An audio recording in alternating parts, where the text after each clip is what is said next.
Yo quisiera que juntos veamos ahora la carta de Santiago a sus hermanos que estaban en la dispersión, en el capítulo 1 y el versículo 12. Vamos a tratar solamente un versículo en esta mañana. Santiago capítulo 1 y el verso 12.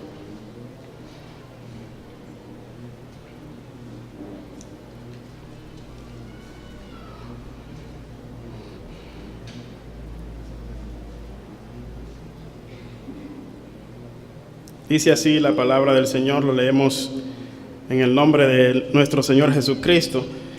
Bienaventurado el hombre que persevera bajo la prueba, porque una vez que ha sido aprobado, recibirá la corona de vida que el Señor ha prometido a los que le aman. Amén.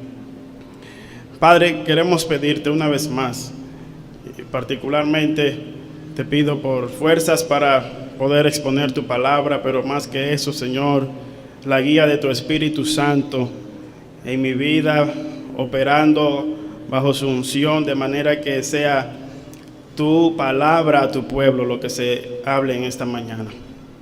Señor, nuestros corazones están aquí como vasos que necesitan ser llenados, que necesitan ser restaurados también por ti, y necesitamos ser limpiados para seguir haciendo la obra a la cual tú nos has llamado.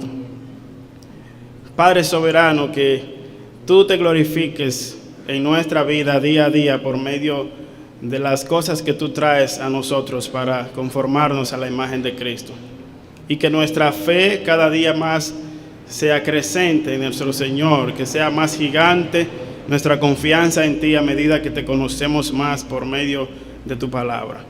En el nombre y por los méritos de Jesús hemos orado. Amén. Quisiera hablar acerca de la bienaventuranza de la prueba. La bienaventuranza de la prueba. Hemos visto la prueba y sus características y la madurez que ella produce en nosotros, pero también hemos visto cuál es la actitud que debemos exhibir o la actitud que Dios demanda de nosotros en medio de la prueba. Y hoy vamos a ver cuál es esa parte afortunada y dichosa que la prueba permite, que Dios permite que llegue a nuestra vida por medio de la prueba. Cuando yo fui a comprar el anillo de bodas y de compromiso para mi esposa, cuando en ese entonces era mi novia, yo fui a una joyería y le pedí los anillos de plata y me midieron mi anillo y yo tomé, según lo que yo entendía, eran las medidas de mi esposa, que en ese entonces era mi novia, y el joyero me garantiza que ese es un anillo de plata, los dos anillos de compromiso y el después que se daba de boda. Pero cuando yo se lo di a mi esposa, ella lo vio y estaba contenta por el anillo, estaba lindo. Sin embargo, con el tiempo, él empezó a exhibir una falla y se estaba poniendo un poquito oscuro el anillo. Así que decidimos llevarlo a otra joyería, obviamente, para probarlo. En Santiago hay muchos joyeros en la calle que uno le pregunta y ellos le pueden decir. Así que uno dijo, bueno, eso no es plata, lamentablemente. Y él tomó su instrumento, lo rayó por un lado y le echó, no sé, una gotita que ellos tienen y dice, eso no es plata. Pero no estábamos contentos con eso, sino que fuimos donde otro y ese dijo, bueno, sí, ese es plata, ese de que la vio, sí es plata, y después le puso su cosa y dijo es plata. Y fuimos donde otro, no es que estábamos caminando mucho porque hay un espacio de la ciudad donde hay muchas joyerías y mucha gente que compra joyas, y entonces hubo uno que lo abrió un poco el anillo y le echó lo que ellos hacen. Y dijo, definitivamente esto no es plata, le vendieron una cosa por otra. Así que yo decidí ir a la joyería nuevamente y decirle, mire, hágale la prueba a ese anillo. Y cuando ellos hacen la prueba, ellos quieren decir que sí, pero después se dan cuenta, no, pero no es plata. Le digo, bueno, pues yo compré ese anillo aquí como plata. Así que ustedes van a tener que ver cómo me resuelven este problema. ¿Para qué traigo esto a colación? ¿Eso qué tiene que ver con nuestro tema? Bueno, tiene que ver mucho porque así como el anillo que me vendieron, que supuestamente era de un material y resultó ser de otro, La manera en cómo se supo que no era plata fue haciéndole pruebas, fue haciendo cortes. De esa misma manera, Dios trae la prueba a nuestra vida para que podamos descifrar y nosotros podamos encontrar si nuestra fe es realmente genuina, si realmente nosotros hemos nacido de nuevo y si realmente nosotros poseemos vida eterna. Podríamos preguntarnos entonces, ¿cómo puedo saber que soy un creyente genuino? ¿Cómo puedo yo saber que tengo vida eterna y que voy camino al cielo? Esa es la respuesta a las preguntas que Santiago da en este versículo 12. Él nos da aquí la bienaventuranza de la prueba, que consiste justamente en hacernos saber a nosotros si realmente tenemos una fe genuina, una fe salvífica que conduce a la vida eterna. Un escritor francés llamado Ernesto Renan dijo: los golpes de la adversidad son muy amargos, pero nunca son estériles. En otras palabras, los golpes de las pruebas a nadie les gusta, son amargos, pero nunca son sin fruto. Los golpes de la prueba vienen y nos duelen, pero a la misma vez ponen de manifiesto cosas en nuestra vida. Y esa es la bienaventuranza de la prueba, que por medio de ella nosotros podemos saber qué tipo de material somos nosotros. Si somos de oro, somos de plata, o somos de madera, de piedra, o somos simplemente de paja. Si nuestra fe no es una fe sólida, por la prueba, por el fuego de la prueba va a hacerse evidente. Otro escritor y comentarista, Pablo Deiros, dice lo siguiente: sobre todas las cosas, las pruebas sirven para poner al descubrimiento cuál es la verdadera escala de valores que gobierna nuestra vida. El dolor pule el espesor de la corteza que cubre nuestro verdadero yo. Frente al sufrimiento es muy difícil fingir ser lo que no somos. Es difícil fingir tener lo que no tenemos, sentir lo que no sentimos, hacer lo que no hacemos. Las pruebas se constituyen entonces en un auténtico juicio que sacan a la luz los hilos invisibles que gobiernan nuestra vida. Eso hace la prueba. Pone en evidencia realmente lo que realmente somos. Allí realmente se revela nuestro carácter. Si somos piadosos o no, se sabe en la prueba. Ahora, hay una palabra con la que Santiago comienza a hablar aquí en este pasaje, y es la palabra bienaventurados. Es una expresión que los judíos utilizaban mucho, y yo sé que quizás la mayoría de los que están aquí conocen el Salmo 1, que dice: bienaventurado el varón que no anduvo en consejo de malos. Y la Escritura repite una y otra vez esta palabra. De hecho, solo en el Nuevo Testamento aparece 50 veces, un promedio de 50 veces, la palabra bienaventurado. Quien más la utilizó fue nuestro Señor Jesús. No hay que ir muy lejos, simplemente hay que consultar allí en el libro de Mateo, el capítulo 5, y encontramos las bienaventuranzas del Señor. Un poquito más adelante vamos a entrar un poquito en detalle con ellas. Pero yo quiero que veamos lo siguiente: ¿qué es lo que significa realmente bienaventurado? La palabra tiene su significado y es bueno conocerlo. Bienaventurado significa un estado de dicha y de felicidad. Un estado de dicha y de felicidad.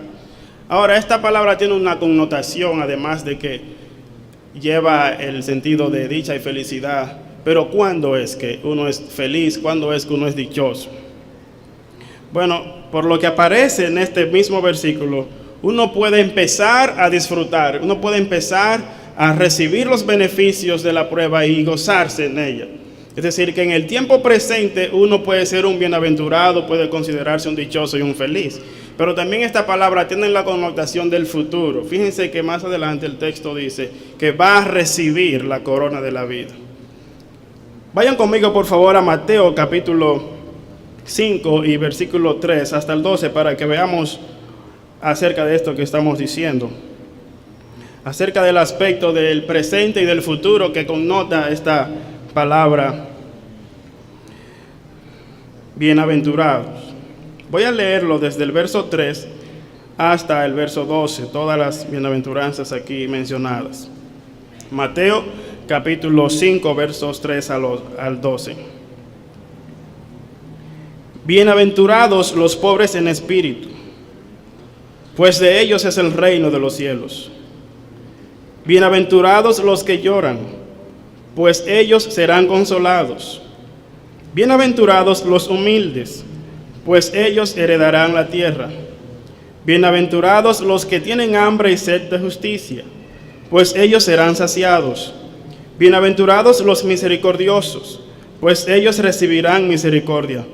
Bienaventurados los de limpio corazón, pues ellos verán a Dios. Bienaventurados los que procuran la paz, pues ellos serán llamados hijos de Dios.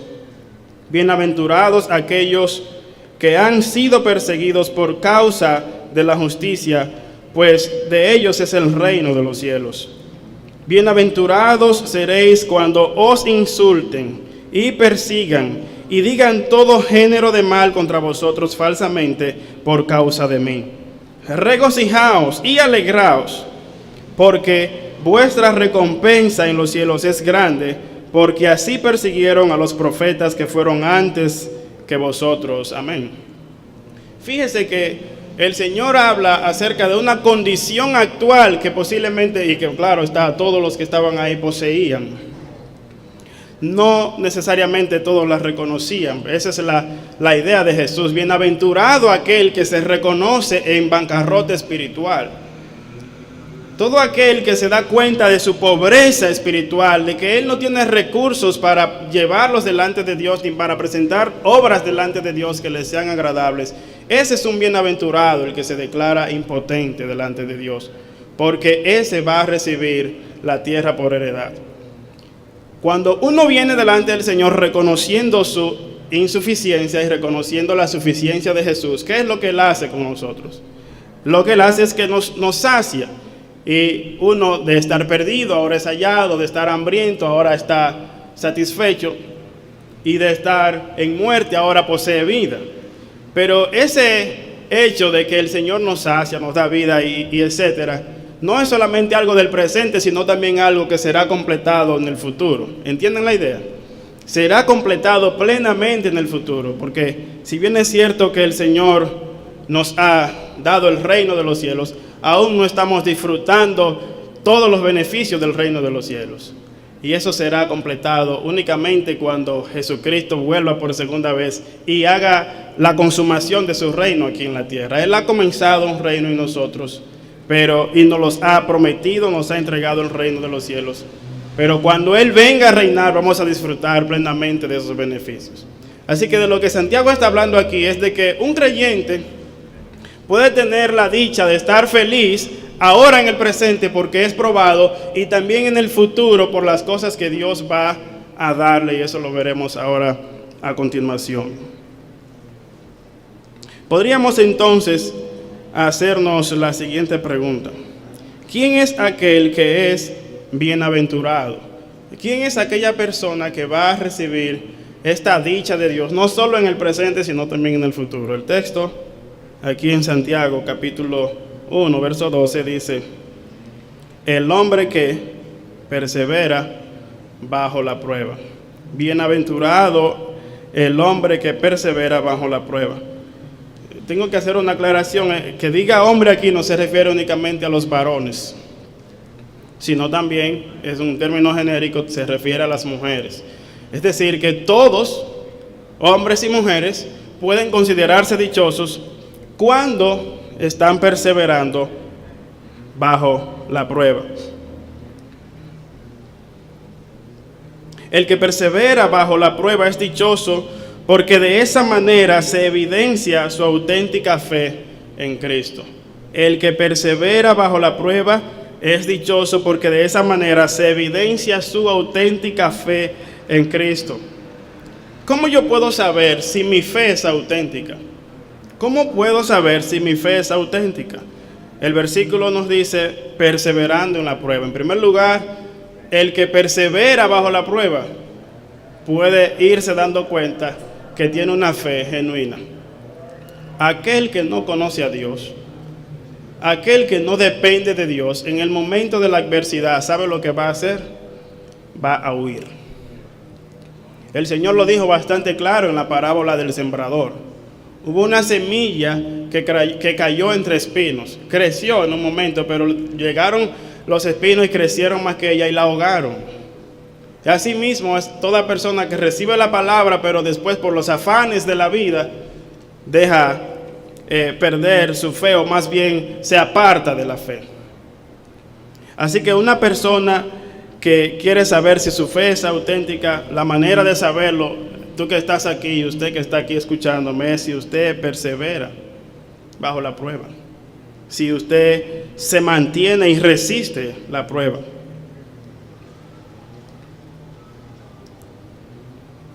Esta vida es una fase en el proceso de nuestra salvación, en la cual somos probados para ser conformados a la imagen de Cristo.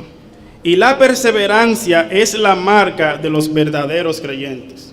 Oiga lo que acabo de decir. Esta vida es una fase del proceso en el que Dios nos va conformando cada día a la imagen de Cristo.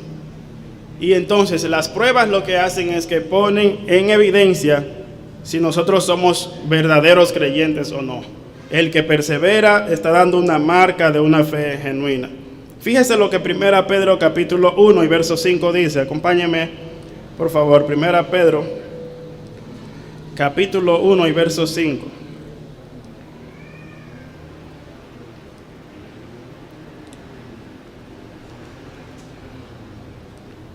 Para entender el contexto, el verso 3 dice: bendito el Dios y Padre de nuestro Señor Jesucristo, que según su gran misericordia nos ha hecho nacer de nuevo a una esperanza viva, mediante la resurrección de Jesucristo de entre los muertos, para obtener una herencia incorruptible, inmaculada, y que no se marchitará, reservada en los cielos, para vosotros, verso 5, vosotros que sois guardados, que sois protegidos por el poder de Dios mediante la fe, para la salvación que está preparada para ser revelada en el último tiempo, en la cual os regocijáis. Miren aquí otra vez la actitud. Se regocijan grandemente, aunque ahora por un poco de tiempo, si es necesario, seáis afligidos con diversas pruebas, para que la prueba de vuestra fe, más preciosa que el oro que perece, aunque probado por fuego, sea hallada, que resulta en alabanza y gloria y honor en la revelación de Jesucristo, a quien sin haberle visto le amáis, y a quien ahora no veis, pero creéis en él y os regocijáis grandemente con gozo inefable y lleno de gloria. Fíjense, este pasaje es muy similar al de Santiago capítulo 1, verso 12. Habla de la bienaventuranza, de gozarse y de alegrarse, y habla también de recibir la salvación, una herencia incontaminada, que no se marchita, y habla además de que aman al Señor, así como termina el versículo 12. Otro pasaje más para hablar acerca del que persevera en la prueba es aquella persona que pone en evidencia su fe. Se encuentra en la carta primera de Juan, capítulo 2, verso 19. Primera de Juan, capítulo 2, verso 19.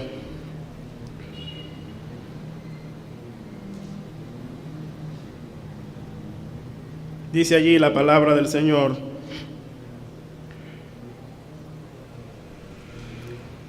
salieron de nosotros, pero en realidad no eran de nosotros, porque si hubieran sido de nosotros, habrían permanecido con nosotros. Pero salieron a fin de que se manifestara que no todos son de nosotros. ¿Cuál es entonces la evidencia de una fe genuina? La perseverancia en medio de las pruebas. Salieron de nosotros para que se manifestara que no todos son de nosotros. Si hubiesen permanecido, entonces esa era la manera de saber si realmente tenían una fe auténtica. ¿Cómo saber si mi fe es auténtica? Número 1, hemos dicho, perseverando en la prueba. Número 2, el versículo termina diciendo que Dios va a dar una corona de la vida para los que le aman. De manera que en segundo lugar, yo puedo saber si mi fe es auténtica por mi amor a Cristo, por mi amor al Señor. La pregunta es, ¿amo yo al Señor? O quizás podríamos preguntar de otra manera, ¿de cómo yo puedo saber que estoy amando a Dios? ¿De qué manera yo puedo saber que amo a Dios? Bueno, San Juan capítulo 14, verso 21 dice, el que tiene mis mandamientos y los guarda, ese es el que me ama. Y el que me ama será amado de mi Padre y vendremos a Él y nos manifestaremos a Él. ¿Cómo yo puedo saber que amo a Dios? Dice el texto. Si tengo los mandamientos de Dios y los guardo. Y guardar aquí significa obedecerlos, es cumplir mandamientos de Dios. Fíjese lo que dice también San Juan capítulo 15 y verso 10. Si guardareis mis mandamientos, permaneceréis en mi amor, así como yo he guardado los mandamientos de mi Padre y permanezco en su amor. ¿Cómo puedo saber si mi fe es genuina? Obviamente, si yo amo al Señor. ¿Y qué significa amar al Señor? Significa guardar los mandamientos del Señor. Significa que yo estoy andando de acuerdo a la voluntad revelada de parte de Dios. Dios ha revelado claramente cuál es su deseo y cuál es su diseño y cuál es la manera en que nosotros debemos conducirnos para acercarnos a Él. Y esa manera es los mandamientos del Señor. Nosotros conocemos que Dios le dio al pueblo de Israel 10 mandamientos principales que no son solo para Israel, sino para todo el mundo. Todo el mundo necesita reconocer que no debe tener un Dios más que el Dios del cielo, el Dios creador. Nadie debe postrarse ante imágenes. Nadie debe tomar el nombre de Dios en vano. Todos deberíamos guardar un día de reposo para santificar al Señor. Debemos respetar a nuestro padre y honrarlo y a nuestra madre.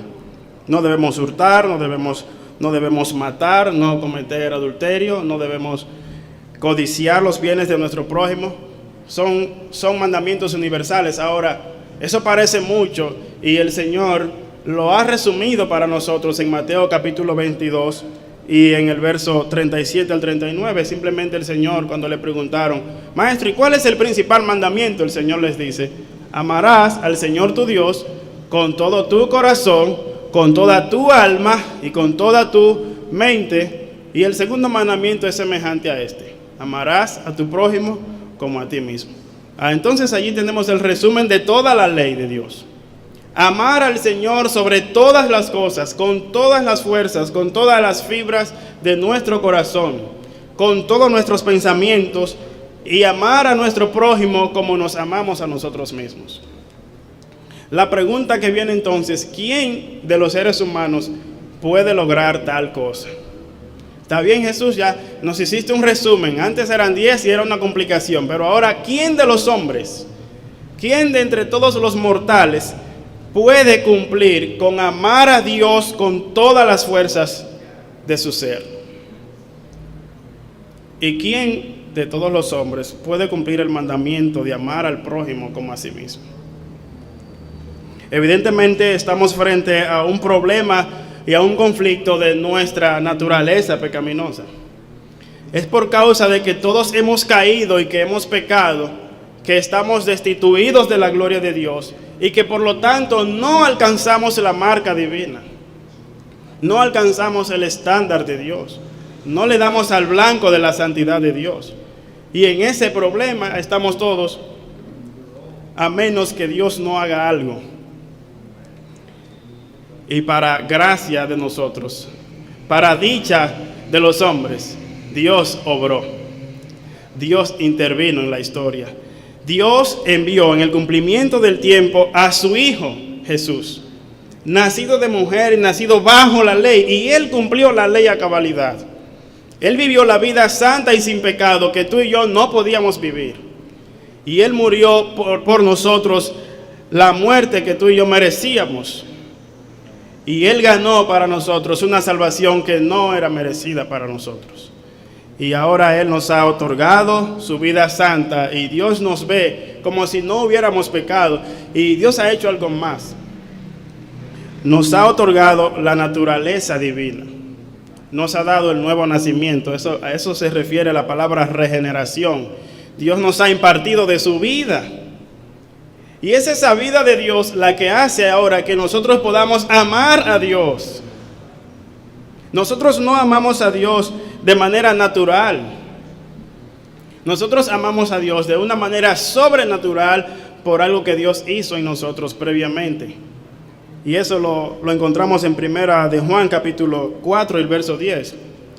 Juan dice, en esto consiste el amor, no en que nosotros hayamos amado a Dios, sino en que Dios nos amó a nosotros y envió a su Hijo en propiciación por nuestros pecados. Ese es el verdadero amor, que Dios nos ha dado vida eterna y esa vida está en su Hijo Jesucristo. ¿Quiénes de los que están aquí ahora alaban a Dios por su obra en Cristo Jesús? Mire, estábamos perdidos sin esperanza, no había manera alguna de salvación a menos que Dios no interviniera, y gracias a Él que Él intervino. Hermano, y lo salvó a usted, me salvó a mí, y de hecho Dios nos sigue guardando mediante la fe. Eso es lo que dice 1 Pedro. Ustedes son guardados mediante la fe. La palabra guardar significa que Dios está como ese guardia que está evitando que a alguien se le escape y a la misma vez está cuidando de los peligros que pueden venir de afuera. Imagínense eso. Dios nos guarda a nosotros de nuestras propias imprudencias, de nuestras concupiscencias y malos deseos que veremos en el versículo 13 después.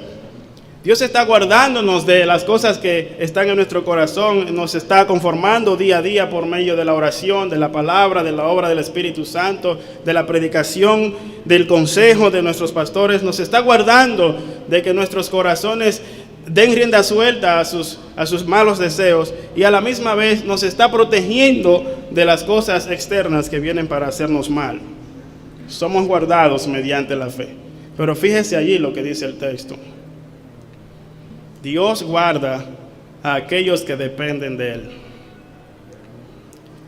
Si no estamos en dependencia del Señor, si no hemos recibido ese regalo que también lo da el Señor, procede de Dios, el regalo de la fe, no hay manera que podamos ser guardados de la maldad de nuestro corazón y de la maldad de otros de afuera. Somos guardados mediante el poder de Dios, mediante la fe.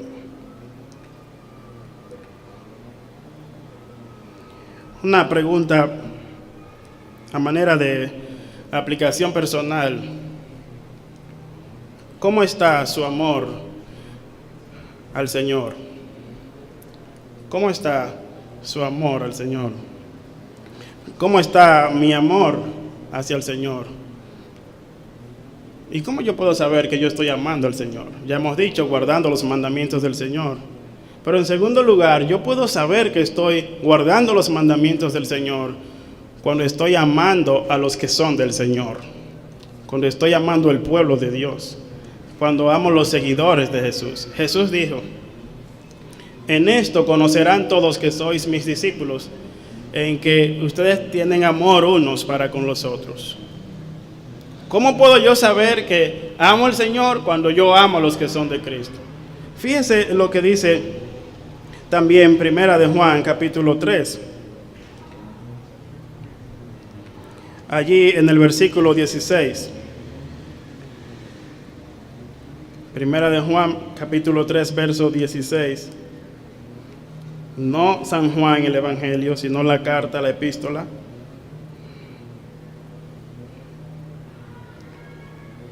En esto conocemos el amor en que Dios puso su vida por nosotros. Ok, ahora ¿qué nos corresponde? También nosotros debemos poner nuestras vidas por los hermanos. Qué interesante eso. Uno esperaría que si alguien puso su vida por uno, lo correcto, lo ideal es que uno esté dispuesto a dar la vida por ese que dio la vida por uno, ¿sí o no? Miren lo que dice aquí. Dios puso su vida por nosotros. Ahora nosotros debemos poner nuestra vida por Dios. En un sentido sí, porque si lo damos por el pueblo de Dios, lo estamos haciendo por el Señor. Pero es por los hermanos. No es de una manera aérea. Sí, yo sirvo al Señor, pero no me atrevo a barrerle el patio a ningún hermano, a ayudar en ninguna cosa de servicio. San Juan en el capítulo 4, Primera de Juan capítulo 4, verso 20 dice: si alguno dice, yo amo a Dios, pero aborrece a su hermano, el tal es mentiroso y la verdad no está en él. ¿Cómo yo puedo saber que estoy amando a Dios cuando yo sigo sus mandamientos y cuando yo también estoy amando a mis hermanos? Y el domingo pasado tuvimos una visita aquí con nosotros y una de los aspectos de la predicación fueron el amor hacia los hermanos. ¿Cómo yo puedo poner en práctica la otra cara del evangelio, que es la misericordia? Quizás escuchando, como decía el pastor Linares, a una persona mayor, sentándonos con él, pasar tiempo escuchándole, visitar a un enfermo, ayudar, orar unos por otros. Esas son maneras prácticas en las que podemos manifestar el amor que Dios ha depositado en nosotros por medio de la obra de Jesucristo. Una vez más, ¿cómo está mi amor hacia el Señor? ¿Cómo puedo saberlo nuevamente? Pregúntele a su corazón si usted o yo estamos sirviendo a otros. Si nosotros estamos siendo parte de la bendición en la vida de otros. Y como decía alguien, y no parte del problema, sino de su progreso espiritual. Ahora el pasaje dice que aquellos que perseveran bajo la prueba, aquellos que aman a Dios, esas personas entonces reciben algo de Dios. ¿Qué será lo que reciben? El capítulo 1 de Santiago, verso 12 dice que es bienaventurado el varón que persevera bajo la prueba, aquel que se mantiene allí y no huye. Es bienaventurado porque recibe la corona de vida que Dios ha prometido a aquellos que le aman. Recibe una corona de vida. La corona de vida, ¿a qué se refiere esta expresión aquí en la Biblia? No sé si ustedes van siguiendo la idea del mensaje. Hay una bienaventuranza en la prueba. Hay una dicha en ella. Puedo saber si mi fe es genuina. Eso es en el tiempo presente, puedo saber si mi fe es genuina. ¿Cómo lo sé? Si persevero y si amo a Dios. Ahora, tengo en el futuro una bendición además de lo del presente. ¿Y cuál es esa bendición? He de recibir la corona de vida. William Barclay, en su comentario a Santiago y Judas, él dice lo siguiente: en el mundo antiguo la corona tenía por lo menos 4 grandes asociaciones. Número 1, la corona de flores que se usaba en los festivales, en los días alegres, en las bodas.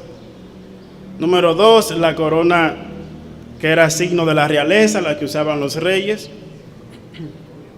Número 3, la corona de laurel, usada en los Juegos Olímpicos para aquellos atletas que corrían legítimamente y que ganaban. Era la más deseada de todas las recompensas o premios otorgados en los Juegos Olímpicos. Con su permiso.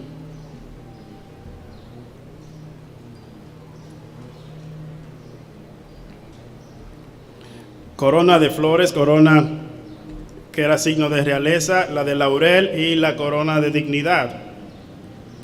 Dice: corona de gracia será a tu cuello. Los hijos que reciben la instrucción de sus padres como una corona de dignidad para ellos.